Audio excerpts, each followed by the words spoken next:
You are watching On Demand. Please do not try to vote or enter any competition or other interactivity in this programme, as it may not count and you may still be charged.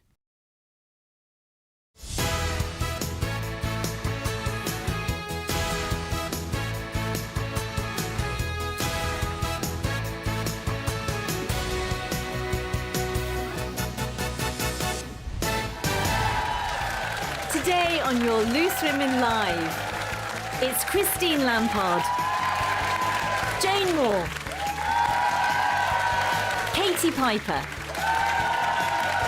and Brenda Edwards.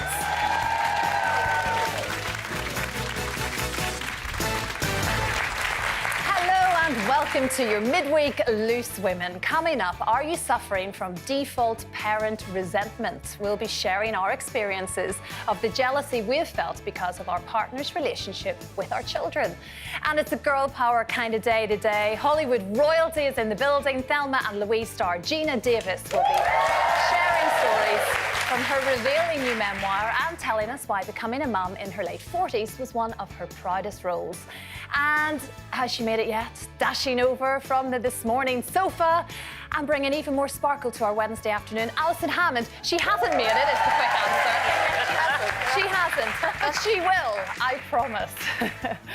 First, though, speaking on the new episode of her podcast, Meghan, Duchess of Sussex, has said her 2006 job as a briefcase girl on the television show Deal or No Deal made her feel like a bimbo. She said, "I was surrounded by smart women, but that wasn't the focus of why we were there." She felt she was being objectified on stage. So what do you make of this, Jane? I mean, her podcast is garnering headlines every single time it's broadcast now. Yeah. And this word bimbo seems to be the symbol of the latest podcast. Yeah, well, each podcast she does is about the stereotyping of women, which I think is actually quite a good idea. And you know, bimbo is very much one of those words. I think where it's got slightly sort of off skew is that she's used, from her own personal experience, her example of being on Deal or No Deal as a briefcase girl, and saying she was made to feel like a bimbo, which is very different to being treated like a bimbo. And one of her fellow briefcase girls, a lady called Claudia Jordan, who's now on Real Housewives of Atlanta, has come forward and said we weren't treated like bimbos. We were actually picked for our personalities because we had to interact with contestants and be friendly and welcoming, and they were models. They were models, so, you know, obviously what they look like is going to come into it. So I think that's, in a way, it's two issues here. That's the wrong example maybe to throw into the mix, but I think the whole thing of calling women bimbo is a very good topic because it is largely a misogynistic takedown. I mean, it's happened to me many times, mostly, oddly, when I've been on very highbrow political shows and some man sitting at home who doesn't like what I've said or doesn't agree with me, rather than take me on in an intelligent comment, will go, "Oh, well, you're just an airhead bimbo, what do you know?" It says more about him, though. Which says 100% says about him. Yeah. But I was looking at the origin of the word bimbo, and it actually originally started from the Italian bambino, and it was an inconsequential or silly man. Right. Now, isn't it interesting that it's now moved over to women? And it's just a weapon, another weapon against women. Mm-hmm. I mean, I hate these articles that get pulled from podcasts, because if you think about Meghan's podcast, that's possibly an hour or 2 hour long chat that was within context where she felt comfortable talking about her past. It's now been taken as a headline, and every time Meghan says anything, she's scrutinised in a way that a lot of other women aren't, and I find that quite toxic, that treatment of her. But I totally understand what she was saying. She was looking back on her past, and she's now in a different part of her life. She's a mum, she's a few more years older, and she's reflecting, saying, actually, I'm not comfortable with that anymore. I wouldn't do that now. And at the time, I thought it was okay, and now I feel different. And it's okay to feel different about things as years go on. Just because you consented in the past, it's okay to change your mind. Mm-hmm. And I think it's important we normalise that for women as well, and don't try and call her out on it. Yeah, and as you say, lots of people change. change, and we can all look back on certain episodes or choices that we've made and go, well, that maybe wasn't right, and maybe I wouldn't choose it for my children. But also, it's part of your past, and it's made who you are at this stage. But that's sort of a separate issue. Yes, to the word bimbo. Yeah. Because I don't think she's actually saying anyone called her a bimbo. It's just that she said she felt herself like she was. Yeah. And she was talking to Paris Hilton, of course, who actually, she said, I used to judge Paris Hilton and think that she wasn't very bright. But then Paris Hilton sort of says, well, I played on that. Yeah. I pretended to be dumb, which again is another narrative where women feel the need sometimes to pretend and try and own it. Yeah. I remember sort of when I started out in television, and actually more so maybe when I came to London, being introduced to the word auto-cutie, which was basically a girl who just read the words that came up on the camera. And I remember finding that really offensive, because I thought, I don't want it to be that person. I want to have a bit of substance. You mightn't think it, but I would like to try. And I like being part of what goes on behind the camera. And it was why I took great pride in having worked behind the camera for many, many years before I ever read a word on an auto cue. And I think it did place you, but it's very quick for a lot of people to instantly think, oh, you just sit there and read words that are given to you. And it's not that, but it comes in under that same, because instantly you're sort of meant to feel that you're not smart enough. Yeah, and do you it's think all you have about to prove yourself as a woman? Yes, I think so, and maybe that is it. Maybe even where I come from, we're quite, you know, it's just you don't want to put your head above the parapet at any point. You don't want to look like you're being pushy. And it's sort of how you're brought up. And then to find myself over here and then suddenly having to prove yourself again that you did have substance, it's quite a big deal. Yeah. It's a fight for Quite a lot draining. of people. Well, I'm stopping fighting and I want to reclaim that word and turn it from a negative into a positive. So bimbo, for me, means bright individual making brilliant opportunities. Yes! I love that, because you're reclaiming Reclaim that word, Reclaiming having it. it. Brenda, I'd rather just not use it at all. yeah, and there are lots of other words that we can send your way to try and adapt, I bet. We'll think of them.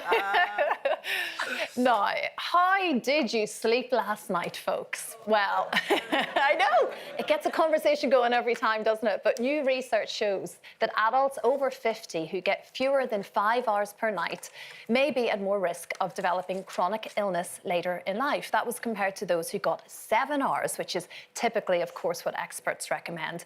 If you don't mind, I'm going to start with a rant on this one, right? Because I've interviewed a lot of people about sleep over the years. I love sleep. And of course, you'll have an expert say 7, 8 hours. I would love to be able to get 7 or 8 hours. My question is always, what if you can't? If I could choose to get 8 hours, trust me, I'll take 8, 10, 12. Yeah. That just doesn't happen. I've got 2 small children and a dog that wants out for a pee in the middle of the night.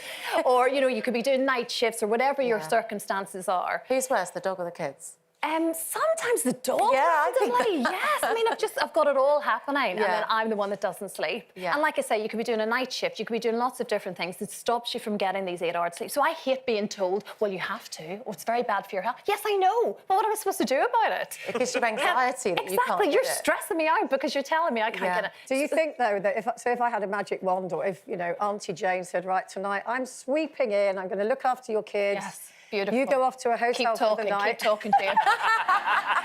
Can I come? Yeah.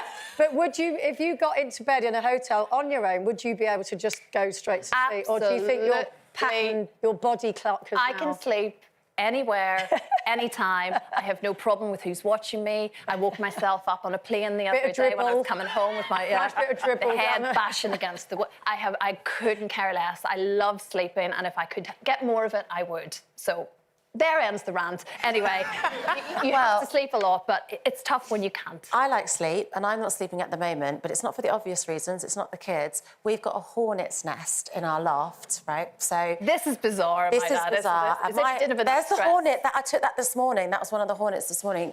So basically, my husband, Is it having a sleep? Ironically. down for he's a big one. He's a killer hornet. My husband is petrified of any insects, and he's a builder, so that's quite unfortunate every day at work when all the spiders fall down from the loft. So I am the only one with the guts to go and get the hornets in the house, right? They only come out at about 1, 2 o'clock in the morning. And it's the queens, because it's the season where the queens leave the nest to go and find somewhere to hibernate for the winter. So I'm laying there awake, waiting to hear this sound. It's like, bzzz, it's like a helicopter coming into the room. And then I have to go out with my bit of paper and my glass and get this hornet. Oh, my... Aren't there companies to get rid of this sort of thing? Send them my way, because I'm sick of it. I've been on the night shift for 5 Like months. the Ghostbusters, you know, they like come round with some. But when I googled it all, they said it's a waste of money to get pest control because they're dying out and going, but the queens are going out looking for places to sleep. So we just have to grin and bear it. Did you ever think you'd know so much about hornets? I'm becoming I'm practically David Attenborough at this point.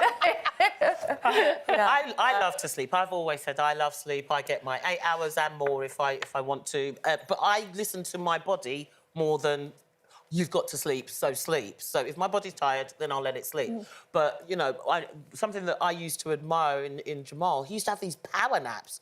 And it's like, how can you... I can't sleep for 30 minutes and then wake up and be... It has to be a proper, full, quite a few hours. But, you know, I used to always be amazed how he used to just be bright and breezy after it's a bit of a half talent, an hour. that is a talent. Yeah, I it can't It's a do guy it. thing, I think, A actually. guy thing. No, I'm a power napper. Are you a power napper? Oh. Love power napping. I can be in the middle of writing something at home and I think, oh, I'm a little bit sleepy, and I'll literally just push my keyboard forward and I go like that. 10 minutes. Right, OK, back on it. I'd wake up 3 days later and be like, Covered in hornets. I missed the deadline. Another health headline that caught our eye this morning. New mothers have been told that sex can help their pelvic floor muscles recover after giving birth. Research showed that women who orgasmed had stronger pelvic floor muscles compared to those who stuck to more traditional exercises like tensing. Have you got a strong pelvic floor? Have you, Katie? Everyone in the audience who's female is squeezing now as we speak, because that's all that happens. You only ever do the exercises when people talk about it. I'm squeezing right now too. And do you know what? I didn't think about it. You never know. Too much information. I didn't think about it in pregnancy, and I had cesareans, so I sort of thought I didn't need to. But I know we sort of joke about it, but I almost think that's the danger. There's so many jokes about you just have to accept that when you have kids, your body goes to the dogs, you can't go on a trampoline, and we almost make it into a bit of a light-hearted thing. But actually, at the centre of this is women's health, and we don't prioritise women's health in this country like they do in other European countries. Yeah, that post-baby Yeah, phase stuff. and we see gynecologists when it's an emergency for a cure. We don't go for a prevention. In other countries, people have a gynecologist that they see regularly. So I think it's kind of sad, actually, that we're at this point, and I think it should be talked about more openly. And, you know, you sort of, everything's about the baby and the baby's health, and the woman just has to sort of grin and bear it. And I think we should change that culture. Yeah, I think that's the point, isn't it? It's all about the baby, isn't it? And sadly, the mother does sort of have to take a back step. Yeah. You could put on the time warp and just do the pelvic thrust and drive yourself insane. All that. I mean, the pelvic floor is important for women in terms of not wanting to get incontinence later in life. But, of course, the whole thing of, what is it? Sex is good for the pelvic. Was it written by a man, by any chance? Yeah, I know. You're like, yeah, you haven't read it. Yeah. What you need to be doing for your pelvic floor is to have more sex. Yes. All women having just had the babies, like, really. And I think that's the awful part, is you go to your NCT classes, there's all this pressure to do all these things, and you're there with your partner, and then they say, do this, and you can have loads of sex, and you think you've just had a baby, and that's putting more pressure on women to be spinning every plate, and I think that's hard, you know. Very true. Agreed, Katie. Right, still to come, not one, but two female icons, star of Hollywood, actual Thelma and Louise. Geena Davis will be here. We're very excited to have her join us. And star of daytime television, the one and only Alison Hammond. And are you secretly suffering from default parent resentment? And could it be ruining your relationship? Here are experiences when we share the realities, jealousies, and sometimes resentment of modern day parenting. That's all coming up next.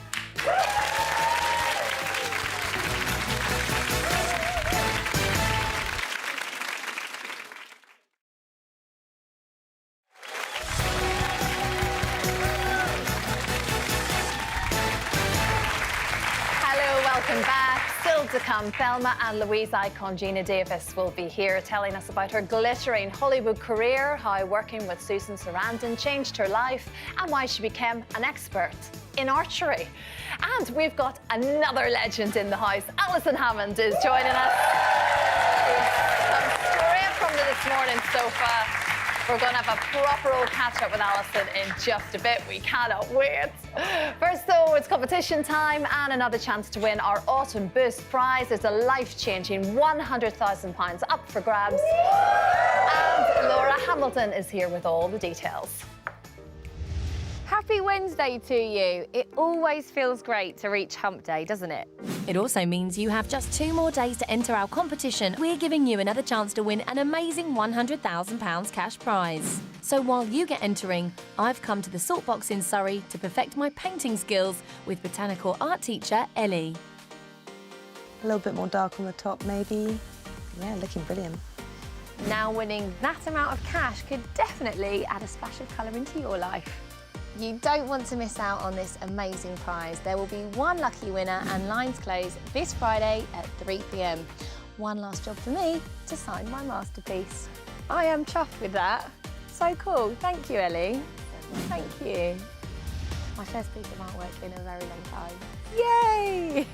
For another chance to win, text CASH to 81119. Text costs £2 plus 1 standard network rate message. Go to the website, entries cost £2. Call 09068 78119. Calls cost £2 plus your network access charge. Or post your name and phone number to DY36 PO Box 7558 Derby, DE10NQ. Entrance must be 18 or over. Lines close on Friday 21st of October at 3 p.m. Good luck.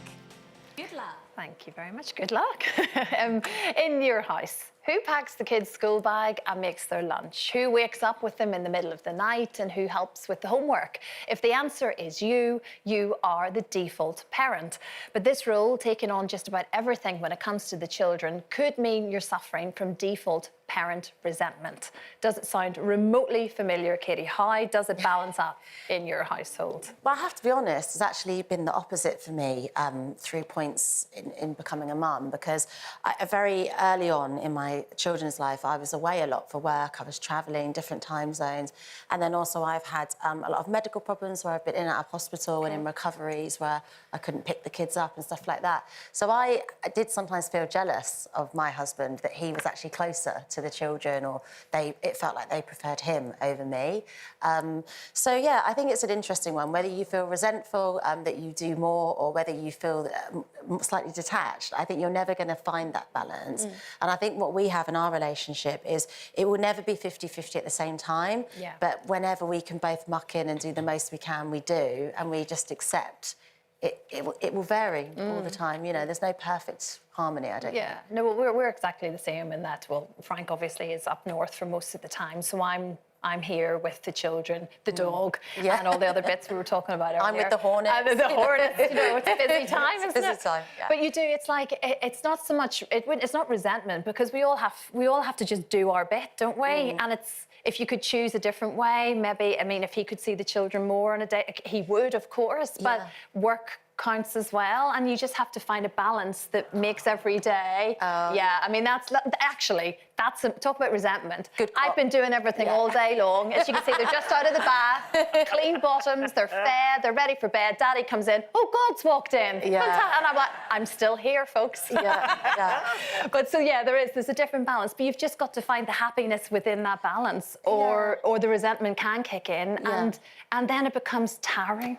Yeah, absolutely. But don't get me wrong, I'd like a little afternoon where I can go out with my friends and have a naughty lunch. But nice glass of wine. Yes, exactly that. But you have to find some form of balance, and as you say, it's never 50-50 at the same time. You have to go in there with that expectation that it won't be. Yeah, absolutely, yeah. Yeah, I mean, I agree. I think it's like the sort of 50-50 of effort, and it doesn't necessarily mean that the effort has to be exactly the same on exactly the same things. And it's like, you know, if somebody's away a lot because they're earning money or because they're in hospital like you, then obviously the other parent is going to bear the brunt of the effort at that particular time. But, you know, Gary is a fantastic dad, always has been a fantastic dad, really puts a huge amount of effort in.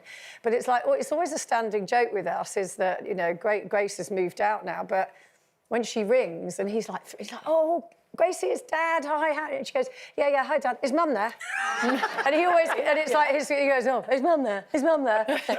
Because she, you know, there's something that she wants to talk to, and it's always going to be Mum. I think if they're poorly, I don't know about boys, I've only got girls, but, you know, if they're poorly, they want Mum. And that's just how it is, but that's a nice thing, and he just sort of laughs about that, you know? But if she wants a laugh and a cuddle and a tickle or whatever, then it's Dad, or... Yeah, it's just sort of like that, isn't it? And well, I can say if they're boys and they're poorly, they still want Mum. There you go. Yeah. Or mummy, in my case. But I was a single mother, so that it's kind of a little bit different. So the default was me. But then when I got married, I still wanted the responsibility of the default to be to me, because at the end of the day, they were my children, and, you know, there's a step-parent coming on, so I didn't want, as much as I say, you know, as soon as I meet somebody, I let them know I have children, but that's not necessarily their responsibility, and that comes with time. So, but even when I was married, I think that I went to that default, and the kids always went to that default to me. And then when Jams moved out, it was still default, Mummy, can you help me with this? Mummy, can you help me with that? So I just think that that's the way that I've just been accustomed to doing it. Was it hard for you, though? Because you've had your career, you know, your touring... Well, that was when it got hard when I started touring, because I'd be away from work, like, a month at a time, and I felt really guilty, and because I couldn't be there for my partner, and, you know, you can get into the thing where the other partner feels like they're the glorified babysitter, which is not how I want it to be, you know. There's just so many different levels. It's about, there's different ways. It's not necessarily the finances. You're looking after the kids and looking after the home. That's just as important, if not more important. Yeah, no, of course. Well, still to come, she's bringing some sparkle to our Wednesday afternoon with her infectious laughter. The one and only Alison Hammond will be here at 1:15. And she rose to fame with her starring role in Thelma and Louise. 30 years after the cult classic, we are catching up with Hollywood actor Geena Davis about her real-life, ride-or-die relationship with co-star Susan Sarandon. That's all after this. See you in a bit.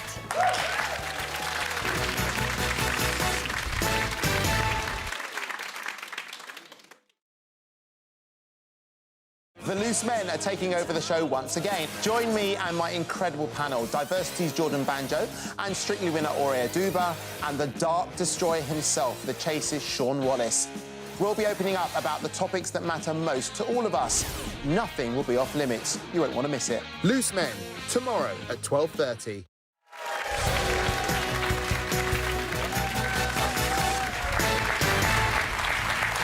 Welcome back to your Wednesday Loose Women. Yeah, the Loose Men, they are back tomorrow. They're going to be opening up about why the modern man struggles with body confidence just as much as us ladies do. And the lads will be breaking down the stigma of men crying, sharing the last time they shed a tear as well. So they've got lots of laughs coming up, lots going on. And they're going to be asking, boxers or briefs?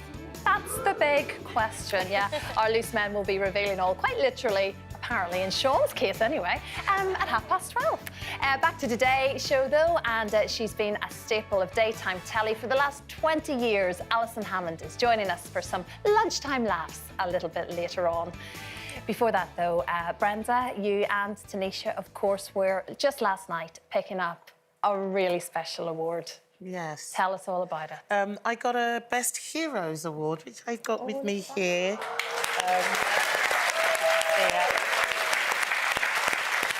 It's quite bittersweet. I say Heroes Award. It was awarded to me for the work that I've been continuing with Jamal Edwards Self-Belief Trust in name of Jamal. So, you know, as I said last night, it's not myself that's the hero, it's my son that's the hero.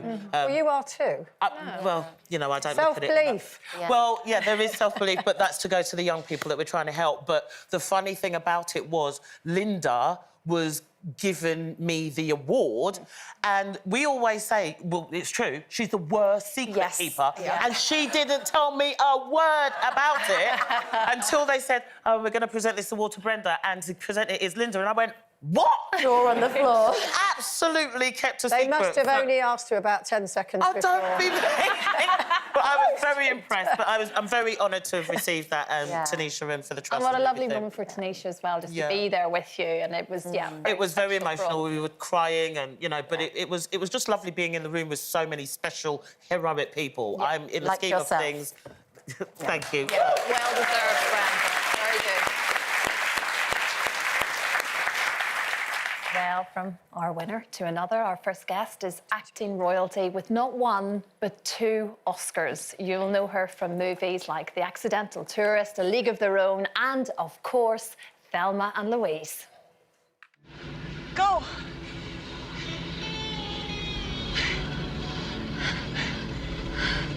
You sure? Yeah. Get it.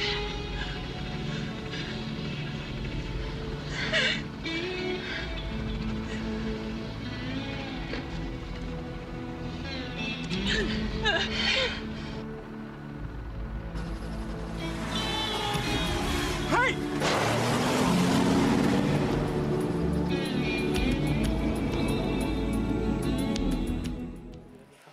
Well, with 2 strong females taking the lead, it's no wonder it remains one of the most recognisable moving endings of all time. Please welcome Geena Davis.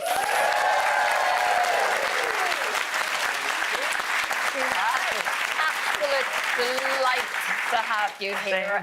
Oh, goodness, where to start, honestly, but we must start having seen that sort of incredible clip from Thelma and Louise, driving off the cliff to get away from the authorities. And you've spoken about the impact of this movie over the years, and indeed how it changed your life in many respects. Right. And you still feel that after 30 years. Yes, yeah. It had an enormous impact on my life. And it was partly because it was, I wanted to be in this movie so bad once I read it, and then I got to be in it. But it was co-starring with Susan Sarandon, which had the most impact on my life because somehow I had gotten to my 30s without ever having spent time with a woman who doesn't apologize for existing, basically. Because every sentence I ever said started with, I don't know what you'll think, this is probably a stupid idea.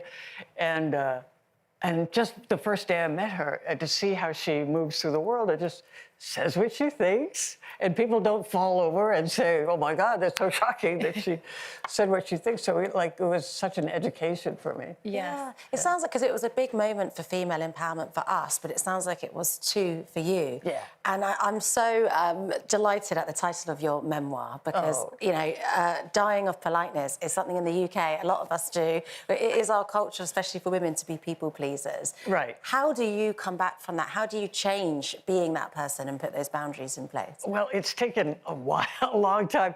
The route is very circuitous, but yeah, I have become more.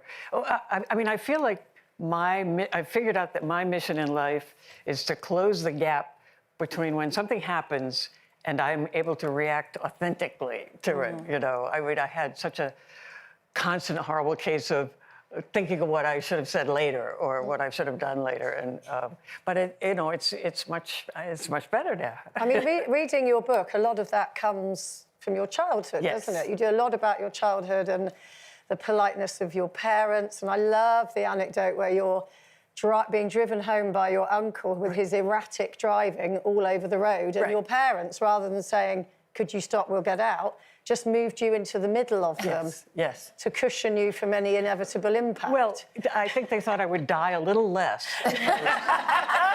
in the middle, forgetting about that I would have a straight shot out the windshield. But, so you think it's more of the politeness is more of a learned behaviour than something that's inherently in you? Oh, yeah. I mean, it was from the very, very beginning that that's how my parents were. New Englanders are, I guess, kind of like you're saying you are, in that they're insanely polite. And it's not just polite, but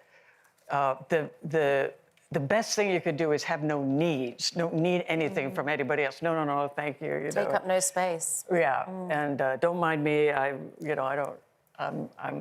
undeserving or whatever. So yeah. So what do you do with your own children? You've got 3 children.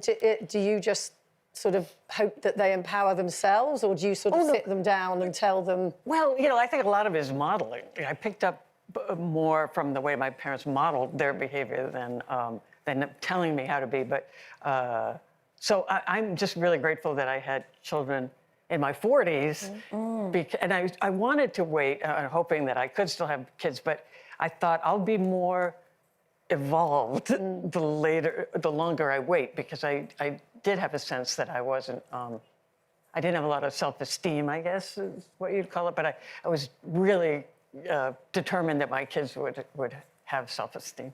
Yeah. I just want to speak to you. Obviously, Thelma and Louise, I loved you in Beetlejuice, I have to say. One of my favourites. And The Fly. But they're all three different types of films. Right. I loved reading that you make your acting choices with women in mind. So I wanted to know, how do you go about making those choices? Well, that happened after Thelma and Louise came out, when I saw the reaction of women. It was, if they recognized me, it was completely different from if they saw Beetlejuice or something. They wanted to share with me how it impacted their life and changed their life, and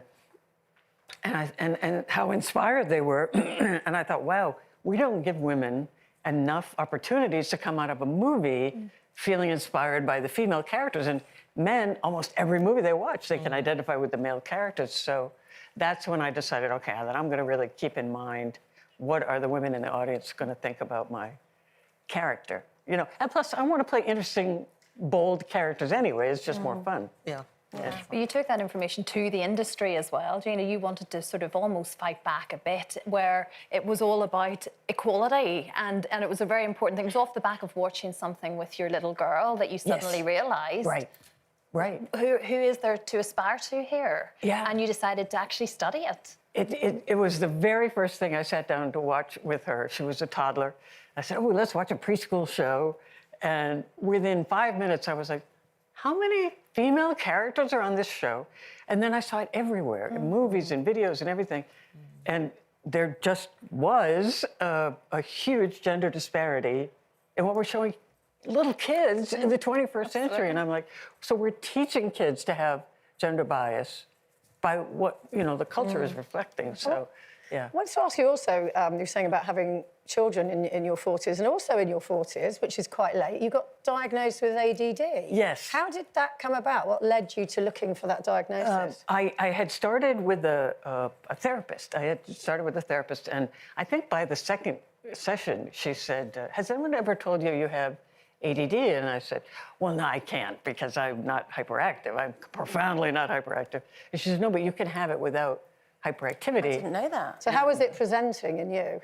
What's that? How was it presenting in you? What did she pick up on? You know, I carried a huge burden of shame most of my life, because I thought there was something wrong with me, like a character flaw or something, because I couldn't finish a lot of things, or I couldn't start a lot of things. And I mean, some things I would become obsessed with and take it as far as it can go, but other things I just couldn't do. And it was very shameful. I found it very shameful, and something I didn't want people to know. But then when I found out there's a reason for this, you know, and it's not that I'm a bad person. It changed a lot. Yeah, it's so interesting. Good you got the diagnosis. It's all there. Archery being one of your passions, Yes. but exactly. Can you believe that you just decided I'm going for this, and you really did? You made championships and all sorts of. You're just a. And you joined Mensa, such an underachiever. Seriously, you're the perfect loose woman, Geena. If you're free next week, come back and join us. We'd love to have you. Geena Davis, Dying of Politeness, a memoir, and it's out now, and it's a beautiful book and a beautiful cover. Thank you. Actually, we love that. Yeah, we like that very much. Thank you very much, ladies and gentlemen. Thank you. Geena Davis. Still to come, Alison Hammond will be right here.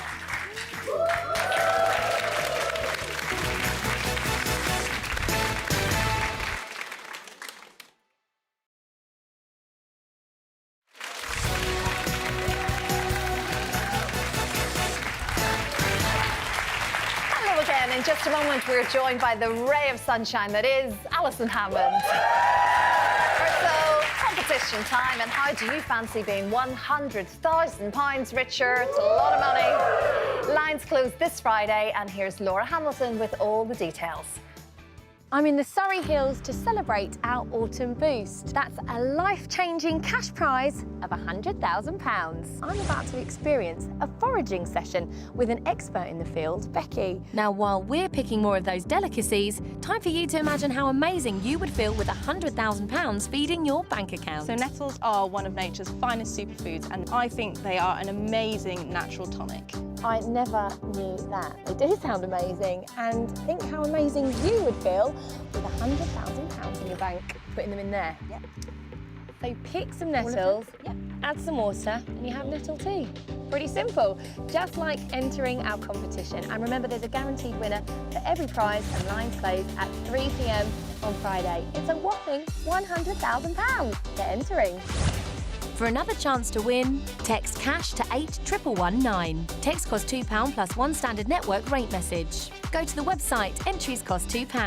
Call 09068 781119. Calls cost £2 plus your network access charge. Or post your name and phone number to DY36 PO Box 7558 Derby, DE10NQ. Entrants must be 18 or over. Lines close on Friday 21st of October at 3 p.m. Good luck. Thank you very much. Now, our next guest has had a hugely successful TV career since she first appeared on Big Brother 20 years ago. She brightens up our screens on This Morning and can make even the moodiest A-listers crack a smile. And I can personally confirm she gives the best hugs. Here to add some sunshine to your Wednesday, it's Alison Hammond.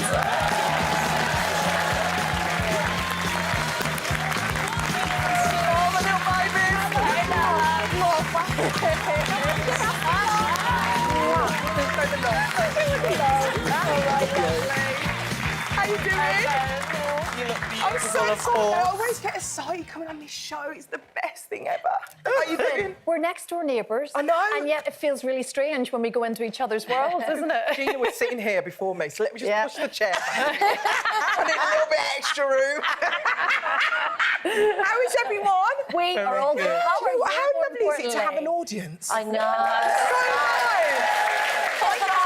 A nice vibe. It's vibes, man. Loose Women is vibes. Yeah. I can't believe you didn't win an NTA. I want you to win. Right back at you. I want you guys to win. It was so good. You know, we heard your name too. Did you hear my name? For everyone that didn't see it, it sounded like they said, listen. And it was Anne and Dad. We were all like this. I know. Yeah. Babe, I was up on my feet before they said, and I was like, yes, yes, yes. I think we were manifesting so much. We heard it. You know what? I love Anne and Dad. I think they're amazing. But honestly, in my ears, I heard Alison Hammond. Because I didn't believe it, because I was like, it's Ant and Dec. Even I voted for Ant and Dec. I was like, damn it. Yeah, no. Did they say Alison? I heard Alison. And he looked at me and he went, no. And then they saw us laughing, they cut to us laughing. It looked like we were laughing that Ant and Dec won. We were over the moon that Ant and Dec won. But honestly, I dreamed a little bit that I'd won. Of course you were. It was so great. But that little moment. It would have been off. We had a good night anyway. We had such a good night, and then this morning, obviously, I wanted it to be you. But yeah, it was amazing. It was really, really good. Well, so look, happy. Alison, I can see your voice. Saturday, 9:10, BBC One. Yes. You have described yourself as a terrible musical investigator. Is that still the case? Or When do you I'm think you're actually getting doing better it, look as at the me, show goes loving being a judge. But basically, when I'm in the moment, when I see the people, I think I know whether they can sing or not. I mean, you look at Brenda and you know straight away she can sing. What about me? I believe you absolutely can't sing. You're right. See what I mean? In my head, I know what I'm doing. You can't sing. Oh, you mean Really? She I'm joking. So that would as long as Jane's it's a dark horse. as long as it's like a flat line range. She's See, I'm lying. Jane, I'm the worst investigator going. In my head, I think I know it, but I never can tell. Alison, I've watched you on that show, and I think you're actually quite spot on. So Do you give yourself a think? bit more credit. Well, you would be great to come on that show, actually. Yeah. I've been one of the voices, so you didn't pick me out, girl. Honestly, I just think it's such a simple and good show, good format. Yeah. Paddy's hilarious. He comes out and does his little bit at the beginning. Then you've got Amanda, who's hilarious, and then Jimmy, who just takes the mickey out of me. Oh, didn't he say 4 people could fit in my bra last week? I was like, Jimmy, how can you even get away with saying that? But he gets away with it, and it's just I feel like I'm going to the theatre just to see performances, and it's so much fun. It don't feel like a job doing that job, honestly. It just feels like fun. Yeah. I just wanted to ask you, darling, because, you know, you're always happy and sunny and smiley, but you went through a bit of a tough time in 2020 with losing your lovely mum, Maria. Yeah. But I saw you say that it wasn't till the Queen died that it triggered something for you. Obviously, my mum passed away in 2020. We didn't expect it, so it was a shock. And obviously I was sad, and I thought I had grieved over my mum. But then when the Queen died, I was watching the funeral, and it all came down on me that my mum wasn't there. My mum loved the Queen. She would have loved to have been watching the funeral. And it just literally hit me like a thunderbolt, and I had to go straight to the cemetery, go and see my mum and just be with my mum. Literally, for about 6 hours, I was just crying all day. And I thought, this is it. This is me in my grief. And it's happened 2 years later. But I think after my mum died. You're such a busy person, and like Jane said, you are really positive and upbeat. And sometimes I think you can store these things, and you haven't got time to go through that grieving process, and then it just comes out it was a unexpected. And it really surprised me. And honestly, for the whole day, I just couldn't even speak to anyone. I was just literally floored.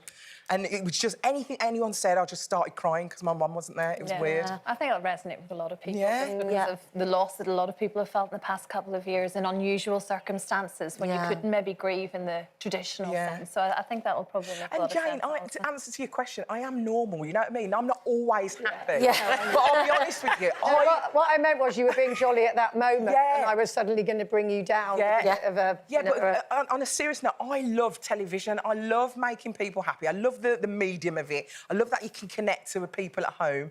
You know, a woman came up to me yesterday and she said, I was going to commit suicide the other day, and if it wasn't for you, I would have done it. She said, you bring so much joy to me, Alison. Wow. And it was like... It's a pressure there, in that moment, I just thought, look how important that is to bring joy to people through the medium of television. Well, speaking of that, the medium of television and you bringing joy, are you going to be bringing your joy to Big Brother? Oh, I would love to have you on there as the presenter. I haven't been asked to do it. I've asked you. Are you going to be... That's a question. Was that not a question? I would... Do you know what? If it came my way, a little bit like this morning, I never sought out to do this morning. It was never on my radar to want to present this morning, but it came my way. They asked me if I wanted the job, and I was like, I've never really wanted that job, but you know what? Let me go and try it. Now, it was a bit hard at the beginning, but now I absolutely love it. I'm enjoying doing it. You've experienced it. You've been there, done that, and now so who knows? If that came my way, of course, I'd probably say yes. Never say no. It ain't come my way, Very babe. quickly, Put it out we've there, got we're 30 seconds. How's your lovely boy, Aidan? Oh, Aidan is just... He's actually got tonsillitis at the moment, so he can't really speak Get well soon, Aidan. Oh, he's lovely. Oh, there he is. Gorgeous. There's my boy. He's just an absolute treasure. Isn't he? He's 17. And there's 20 years ago that you went into Big Brother, so he's lived all of this. This is so normal. It's this is normal so normal to him, Course, I think it gives him a little bit of kudos. That's what it does. Your mum's Alison Hammond. It gives him a little bit of kudos. But he's a lovely energy to be around. He gives me advice. He tells me what to put on Instagram. He's like, oh, no, don't do that. Try this, Mum. Do this podcast. Don't do that podcast. Right. Well, Alison, you'll understand. We have to go now. There's someone telling me to shoot. But we love you, Alison Hammond, everybody. Thank you so much, Alison. And the loose men are in the building tomorrow. Have a great day. Bye-bye.